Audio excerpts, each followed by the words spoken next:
શરૂઆત કરીએ રૂપિયા સાથે. યુએસમાં મોંઘવારી અનુમાન કરતાં વધુ વધવાથી ડોલર ઇન્ડેક્સમાં દબાણ આવ્યું અને જેની અસર રૂપિયા ઉપર જોવા મળી. શરૂઆતી કારોબારમાં ડોલર સામે રૂપિયો 2 પૈસા જેટલો મજબૂત થઈને 95.63 પ્રતિ ડોલરની સામે 95.61 પ્રતિ ડોલર ઉપર ખુલ્યો અને ત્યારબાદ આપણે જોઈએ તો 95.58ના સ્તર આપણને રૂપિયાની અંદર જોવા મળી રહ્યા છે. વધારે ચર્ચા કરીશું. ટ્રેડ બુલ સિક્યોરિટીઝના ભાવિક પટેલ આપણી સાથે જોડાઈ ગયા છે. ભાવિકજી, ગુડ મોર્નિંગ અને સ્વાગત છે આપનું CNBC બજાર પર. અને રૂપિયાને આપણે જે રીતે જોઈ રહ્યા છે હવે 95.ની ઉપર 95.63ની 95.61ની આસપાસ આપણને જોવા મળી રહ્યો છે. ત્યારબાદ થોડી એવી મજબૂતી 95.58 સુધી રૂપિયો આપણને પહોંચતો જોવા મળી રહ્યો છે, પણ સતત 95ની ઉપર કામકાજ થતું જોવા મળી રહ્યું છે. ડોલર ઇન્ડેક્સ પણ મજબૂત છે, ક્રૂડ પણ મજબૂત છે. થોડી મોંઘવારી આ મોંઘવારીના આંકડા આપણને જે આવતા દેખાયા છે એ અનુમાન કરતાં થોડા ઓછા છે. કઈ રીતે આપણે જોવું જોઈએ હવે આગળ રૂપિયાની ચાલને? ગુડ મોર્નિંગ જર્નાજી. આઈ થિંક રૂપિયાની ચાલને અગેન મને લાગે છે કે વીકનેસ જ કન્ટિન્યુ રહેશે. ગઈકાલે પણ લાઈફ ટાઈમ લો હતો. આજે આપણે જોયું કે જે ગોલ્ડ અને સિલ્વર ઉપર ડ્યુટી હાઇક કરી છે, ઇમ્પોર્ટ ડ્યુટી, એના લીધે ઇનિશિયલી આપણને તેજી જોવા મળી હતી, બટ એના પછી ફરીથી આપણે જોઈ રહ્યા છીએ કે રૂપિયો જે છે અગેન નબળો પડી રહ્યો છે, કારણ કે અલ્ટિમેટલી આપણી કરંટ એકાઉન્ટ ડેફિસિટ તો વધી રહી છે અને અત્યારના ભલે હાઇક નથી કરી પ્રાઇસીસ, પણ જ્યારે પણ ક્રૂડની પ્રાઇસ હાઇક કરશે આપણે અહીંયા પેટ્રોલ ડીઝલના, તો મોંઘવારી છે ઓર વધવાની છે. ઓલરેડી આપણે અત્યારના જોઈ રહ્યા છે કે જે ઇમ્પોર્ટ કરી રહ્યા છે, યુરિયા કરી રહ્યા છે, ફર્ટિલાઇઝરનું, એડિબલ ઓઇલ્સ કરી રહ્યા છે, બધાના ભાવ તો વધેલા જ છે. એટલે આગળ જતા મને લાગે છે કે મોંઘવારી ડેફિનેટલી વધશે જ. એકવાર પેટ્રોલ અને ડીઝલના પણ ભાવ વધારશે અને એ વધારવા જ પડશે, કારણ કે OMCને પણ 1 લાખ કરોડનું અત્યારના નુકસાન થઈ રહ્યું છે. એટલે ઓવરઓલ મને લાગે છે કે આગળ જતા રૂપિયો જે છે ઓર નબળો થઈ શકે છે. ઓવરઓલ આઈ થિંક 98 પણ થઈ શકે છે, બટ શોર્ટ ટર્મમાં મને લાગે છે કે અગેન 96 આવી શકે છે. અને અત્યારના તો હાલ પૂરતું કોઈ રૂપિયો એપ્રિશિએટ થયો દેખાઈ નથી રહ્યું. ઓકે, તો અત્યારે તો રૂપિયામાં કોઈ એપ્રિશિએશન નથી જોવા મળી રહ્યું અને આપણે રૂપિયાની ચાલની જો વાત કરીએ તો થોડું એપ્રિશિએટ જ રૂપિયો અહીંયા આગળથી થતો આપણને જોવા મળી રહ્યો છે. ક્રૂડની આપણે જો અહીંયા આગળથી વાત કરી લઈએ, ક્રૂડ ઓઇલમાં ઉપલા સ્તરેથી દબાણ જોવા મળ્યું છે અને બ્રેન્ટના ભાવ 1% કરતાં વધારે ઘટીને $107ની નીચે આવ્યા, તો નાઇમેક્સ ક્રૂડમાં પણ વેચવાલી જોવા મળી. બજારની નજર હવે US અને ચાઇના વચ્ચે થનારી બેઠક ઉપર છે. તો આપણે જે રીતે વાત કરી થોડી નરમાશ ક્રૂડમાં બની છે, પણ હજી 106ના ઉપર જ આપણે કામકાજ જોઈ રહ્યા છે. 1.32%ની નરમાશ ઉપલા સ્તરેથી આવી છે. નાઇમેક્સ પણ $100 9,633ના સ્તર પર ક્રૂડ MCXમાં કામકાજ થઈ રહ્યું છે. ભાવિકજી, ક્રૂડને કઈ રીતે જોવું જોઈએ? જે આ થોડો ઘટાડો આવ્યો છે એ ઉપલા સ્તરેથી થોડું પ્રોફિટ બુકિંગ કે એ રીતની સ્થિતિ તમે જોઈ રહ્યા છો કે કઈ રીતે હવે આપણે આગળ ક્રૂડને જોવું જોઈએ? કારણ કે જે શાંતિ વાર્તા હતી ઈરાન અને યુએસની વચ્ચે એ તો હવે સ્થગિત થઈ ચૂકી છે અને હવે આપણે વધારે એસ્કેલેશન થાય એની સંભાવના જોઈ રહ્યા છે. તો ક્રૂડ માટે તમારી સલાહ કઈ રીતની બનશે? વેલ, ક્રૂડમાં તમે સાચું કીધું. આઈ થિંક પ્રોફિટ બુકિંગ જ કહી શકે છે અને market I think hoping against hope જ કરી રહ્યું છે કે ગમે તે રીતે આગળ બી સ્ટ્રેટ ઓફ હોર્મુઝ ઓપન થઈ શકે છે. બટ અત્યારના તો દેખાઈ નથી રહ્યું, કારણ કે તમે કીધું કી સ્ટોક્સ જે છે તો કોલેપ્સ જ થઈ ગઈ છે. It is going nowhere. કારણ કે યુએસએ જે પ્રપોઝલ આપ્યું, ઈરાને આઉટરાઇટ રિજેક્ટ કર્યું છે. ઈરાને જે પ્રપોઝલ આપ્યું, યુએસએ આઉટરાઇટ રિજેક્ટ કર્યું છે. એટલે હવે સીઝ ફાયરનો કોઈ અર્થ નથી અનટિલ ફરીથી નવું પ્રપોઝલ થાય. પણ અત્યારે આપણે જોઈ રહ્યા છીએ કે બેઉના પ્રપોઝલ અલગ અલગ નોર્થ અને સાઉથના છેડે છે. એટલે ઓવરઓલ મને લાગે છે કે હવે કદાચ આઈધર સીઝ ફાયર રહેશે, કાં તો પછી ફરીથી પ્રેશર લાવવા માટે એકવાર એટેક થશે. અને પ્રીમિયમ પણ આપણે જોઈએ ને ક્રૂડના, તો એ પણ 30% એટલે $30 નિયરલી ઘટ્યા છે, કારણ કે જે રિફાઇનરીઝ છે અત્યારના હાર પ્રાઇસ ઉપર, એટલે $150, ભલે અત્યારે 100 ચાલે છે, પણ $150 એ લોકોને ક્રૂડ મળે છે વિથ ઇન્સ્યોરન્સ ને રિસ્ક ને ફ્રેટ ચાર્जेस. એ લોકો અત્યારના હાઈ પ્રાઇસ ઉપર અત્યારના બાય નથી કર્યા, વેઇટ કરી રહ્યા છે કે મે બી સ્ટેટ ઓફ હોર્મુઝ ઓપન થશે તો પ્રાઇસ એકદમ ગગડશે. એટલે અને જે બીજી કન્ટ્રીઝ જે સ્ટ્રેટેજિક રિઝર્વ્સ કાઢી રહી છે એ અત્યારના ટેપ કરી રહી છે. પણ જો જૂન સુધીમાં સ્ટેટ ઓફ હોર્મુઝ ઓપન નહીં થાય તો આપણે $120 થી $130 બ્રેન્ટ જે છે એ વધી શકશે, કારણ કે ઓવરઓલ અત્યારના માર્કેટ તો ચલાઈ રહ્યું છે, બટ જો જૂન સુધી નહીં થાય તો સ્ટ્રેટેજિક રિઝર્વ એ ખતમ થઈ જશે, પછી કશેક ને કશેક તો ઓલ્ટરનેટિવલી પ્રાઇસ વધારે થવાનો જ છે. એટલે શોર્ટ ટર્મમાં મે બી એક કોન્સોલિડેશન ઝોન ચાલી રહ્યો છે, બટ મને લાગી રહ્યું છે કે આગળ જતા જ્યાં સુધી બ્રેક નથી થતો ત્યાં સુધી કાચા તેલમાં કોઈ જ વીકનેસ નહીં આવે. આજના દિવસમાં પણ 9500ની આસપાસ આવે છે, સોરી 9600ની આસપાસ આવે છે. તો બાયની રિકમેન્ડેશન છે 9500ના સ્ટોપ લોસથી અને 9700ના ટાર્ગેટથી. તો કાચા તેલમાં આજે પણ ભલે કરેક્શન થઈ રહ્યું છે, બટ બાય ઓન ડિપ્સની સ્ટ્રેટેજી રાખવી જોઈએ. ઓકે, તો કાચા તેલમાં અત્યારે નરમાશની કોઈ સંભાવના નથી. 52 ડિપ્સની સ્ટ્રેટેજી રાખીને તમે ચાલી શકો છો. આજના દિવસમાં જે ઘટાડો મળે છે, જો 9600ની આસપાસ હજી થોડો જ ઘટાડો વધુ મળે છે, ખરીદી કરીને ચાલી શકો છો. 9500નો સ્ટોપ લોસ અને ટાર્ગેટ જે છે એ 9700 સુધીના બની શકે છે. તો 52 ડિપ્સની સ્ટ્રેટેજી ક્રૂડ પર અપનાવીને ચાલવાની સલાહ. હવે આપણે નેચરલ ગેસની પણ જો વાત કરી લઈએ તો શરૂઆતી કારોબારમાં સ્થાનિક બજારમાં નેચરલ ગેસની કિંમતોમાં ઘટાડો આવતો જોવા મળ્યો અને 270ની આસપાસ ક્રૂડની માફ કરશો નેચરલ ગેસની કિંમતો પહોંચતી જોવા મળી છે. ભાવિકજી, નેચરલ ગેસને કઈ રીતે જોઈ રહ્યા છો? 270 આસપાસ થોડા દબાણ સાથેનું કામકાજ, આગળ નેચરલ ગેસમાં શું કરવું જોઈએ?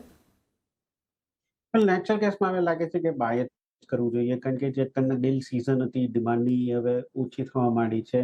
આગળ જતા હવે યુઝ્યુઅલી યુરોપ જે હોય છે આ ટાઈમમાં વિન્ટર માટે એ લોકો ઇન્વેન્ટરીઝ ભરતા હોય છે, એટલે ત્યાંથી એક ડિમાન્ડ આવશે.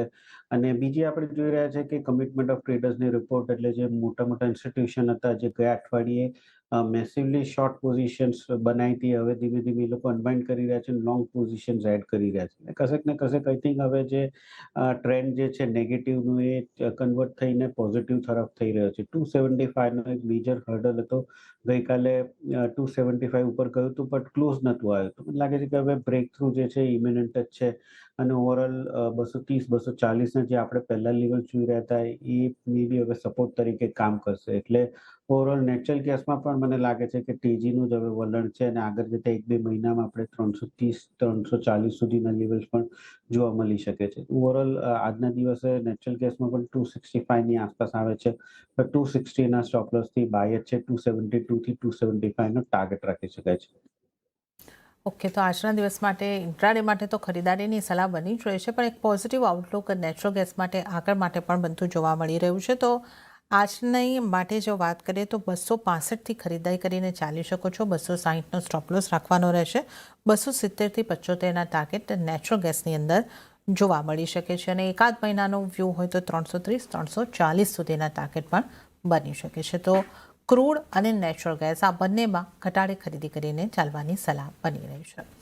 ત્યારે જ સાથે આપણે અહીંયા લઈશું નાનકડું બ્રેક અને બ્રેક બાદ આપણે વધુ કોમોડિટીઝની ચર્ચામાં આ શોમાં ભાવિક પટેલ સાથે આગળ વધીશું.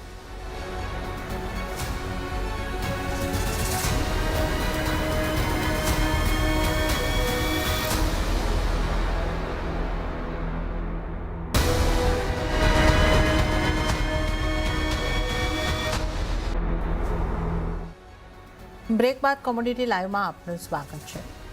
સોનાની કિંમતોમાં આપણને જબરજસ્ત ઉછાળો આવતો જોવા મળ્યો છે. શરૂઆતી કારોબારમાં સ્થાનિક બજારમાં કિંમતો આશરે 6% કરતાં વધારે ઉછળીને 1,62,242 ઉપર પહોંચતી જોવા મળી છે. જ્યારે કોમેક્સ ઉપર ગોલ્ડમાં આપણે એક લાલ નિશાનની અંદર 5%ના દબાણ સાથેનું કામકાજ જોઈ રહ્યા છે, $4,700ની આસપાસ.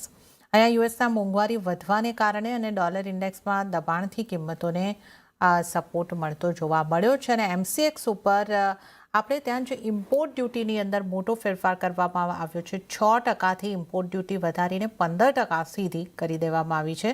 તો એની પણ એક અસર જોવા મળી રહી છે.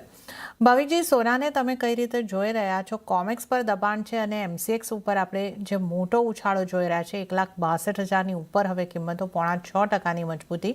આ ઇમ્પોર્ટ ડ્યુટી વધારવાની અસર દેખાઈ રહી છે.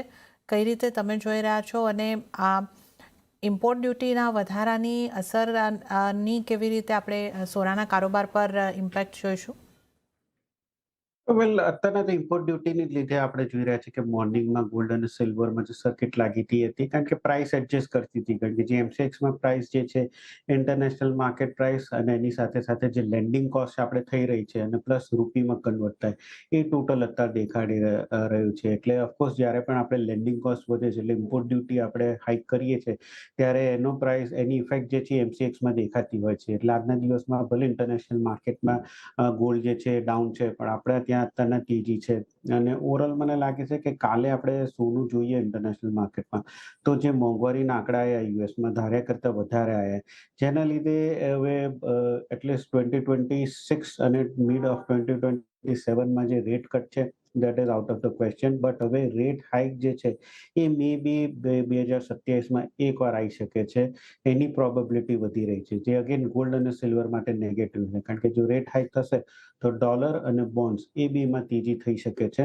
અને જે ગોલ્ડ માટે નેગેટિવ છે એટલે ગઈકાલે જ આપણે જોયું હતું કે જ્યારે ઇન્ફ્લેશનના ડેટા વધીને આવ્યા ત્યારે ગોલ્ડ અને સિલ્વરમાં કરેક્શન જોવા મળ્યું હતું બાકી ત્યાંથી ડેફિનેટલી ગોલ્ડમાં થોડુંક રિકવરી જોવા મળ્યું હતું એટલે નીચે જે બાર જે છે અગેન એક્ટિવ તો થઈ જાય છે પણ આપણે ત્યાં અત્યારના જે પ્રાઇસ રિફ્લેક્ટ દેખાડી રહ્યો છે એ 6%થી 15%.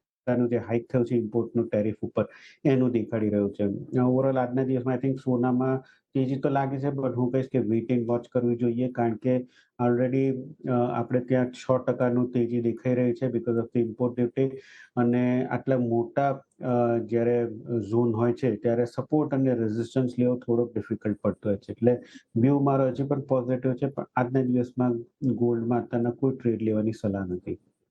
ઓકે, તો આજે ગોલ્ડની અંદર કોઈ ટ્રેડ લેવાની સલાહ નથી બની રહી. સારી મજબૂતી આપણે એમસીએક્સ ગોલ્ડમાં જોઈ રહ્યા છે. ઇમ્પોર્ટ ડ્યુટી હાઇકની અસર અહીંયા આગળથી જોવા મળી રહી છે. પણ સોનાની ઇમ્પોર્ટ ડ્યુટીની આપણે જે અહીંયા આગળથી વાત કરી રહ્યા છે તો સરકાર ઈચ્છે છે કે સોનાના ઇમ્પોર્ટને નિયંત્રણમાં રાખવામાં આવે અને આ માટે જ સરકારે સોના પરની ઇમ્પોર્ટ ડ્યુટીમાં વધારો કર્યો છે. સાથે ભાવિક પટેલ પણ જોડાયેલા છે. ભાવિકજી, આપણે સોનાના આઉટલુકની વાત કરી, સિલ્વરમાં પણ આ ઇમ્પોર્ટ ડ્યુટી બાદ મોટો ઉછાળો આપણને આવતો જોવા મળ્યો છે. સિલ્વરને માટે આપનો કઈ રીતનો આઉટલુક અને બેઝ મેટલ્સમાંથી પણ આજની આપની પીક કઈ રીતની રહેશે?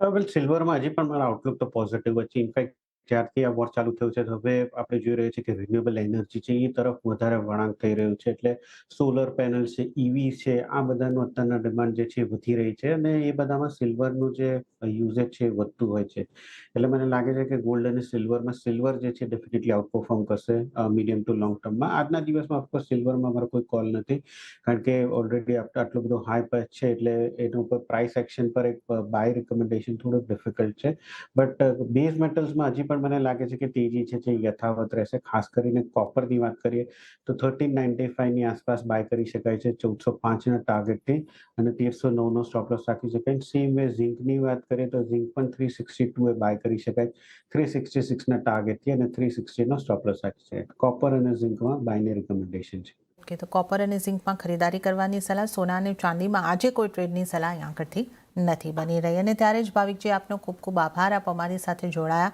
અને કોમ્યુનિટીઝ અંગે આપણે ચર્ચા કરી. આપનો ખૂબ ખૂબ આભાર. ત્યારે જ કોમ્યુનિટી લાઈવમાં હાલ પૂરતું આટલું જ. હાલ મને આપશો રજા, પણ વધુ અપડેટ અને સમાચારો માટે આપ જોતા રહો CNBC બજાર. નમસ્કાર.